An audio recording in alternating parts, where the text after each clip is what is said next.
These latest headlines from ABC15 are sponsored by Lerner and Rowe Injury Attorneys. One call, that's all. I'm Nicole Grigg with your top stories from ABC15 Arizona.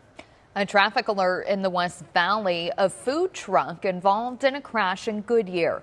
The Sweet James chopper showing you that scene. Fire officials say a woman driving the truck crashed and was thrown from the vehicle. At last check, she has serious injuries. Here's a look at that backup from our ADOT cameras of the Loop 303 at Indian School. Officials tell us they had to close the road because products including many liquids and oils spread out onto the road.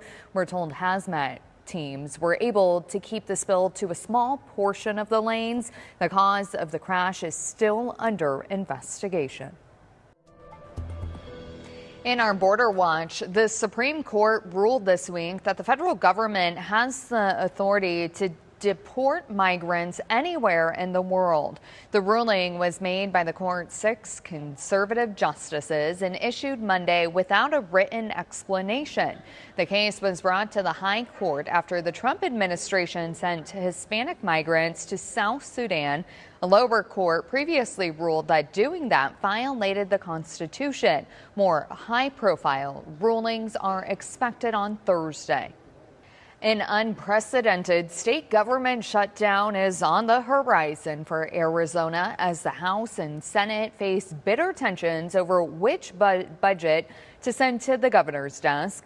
We're looking into how a local government shutdown would impact you. Senator John Kavanaugh says most vital agencies will see no impact, and others like parks or the historic office won't feel the squeeze until August. He's optimistic, though, they'll have a budget and there will be no need for a shutdown. Let's just say only remotely possible. This will be solved within a week or two.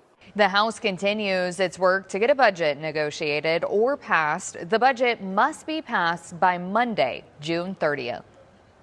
The volleyball Fiesta Championships have become a summertime volleyball tradition. More than 400 teams from across the U.S. and Canada are competing valley-wide, from State Farm Stadium in Glendale to Phoenix Convention Center and the Arizona Athletic Grounds in Mesa. This is the pinnacle of club season for these young ladies.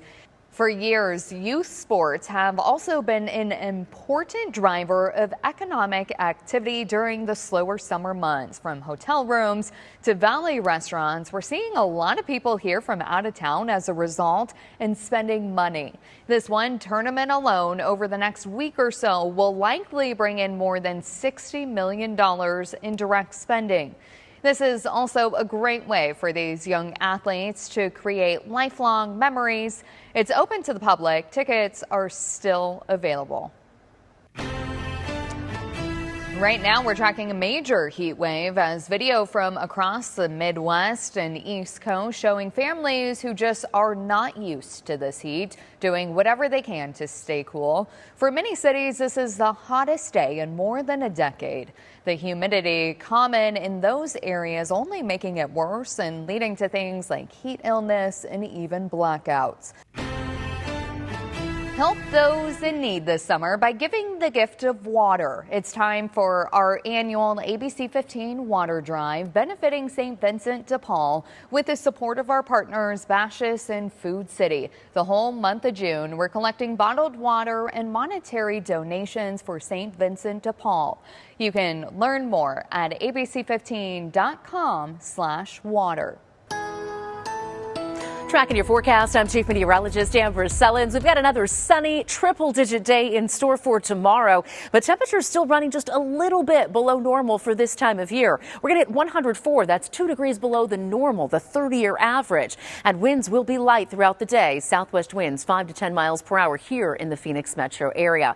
Low pressure still moving through. Monsoon moisture out to the east. Now, high pressure is going to return, and that is going to bring some big-time heat over the weekend. But as this moves a little little farther to the east and northeast early next week. We're going to be able to pull in just a little bit of that monsoon moisture and see chances for showers and thunderstorms in the high country and even a slight chance here in the valley as well. And even beyond the 7-day forecast, that 8 to 14-day outlook through the first week of July has odds really heavily favoring wetter than normal conditions. So we do expect those rain chances to increase into the 4th of July weekend and temperatures to go down. But we've got some big time heat, 110 plus starting Saturday.